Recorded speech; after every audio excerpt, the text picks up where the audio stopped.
பஞ்சபூதங்கள் 5. ம் அந்த பஞ்சபூதங்களுடைய ஒரு மனிதன் மூலாதாரம் கேது, அவன் பாவத்துக்கு அதிபதி. நீர்துவாரம் சந்திரன், ம் அவர் பிரம்மனுக்கும் சரஸ்வதிக்கும் அந்த இடத்துல இருக்காங்க. அதான் பிறப்பு உறப்பு.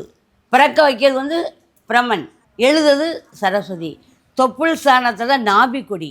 இதில் விஷ்ணு லக்ஷ்மி இருக்காங்க. இந்த இடத்துல யார் இருக்காரு? ம் நம்ம முருகர் இருக்காரு. இங்கே நவகிரகங்கள் இருக்கு. இந்த பஞ்சபூதங்களும் பாவம் செய்யாமலும் சாபம் பண்ணாமலும் பாதகம் பண்ணாமலும் சூனியம் பண்ணாமலும் இருக்க ஒரு மனிதனை கடவுள் கூட பக்கத்தில் நிற்க முடியாது. ஏன்னா இவன் அந்த பஞ்சமா பாதம் பண்ணுறவனை தானே கடவுள் தொட முடியும்.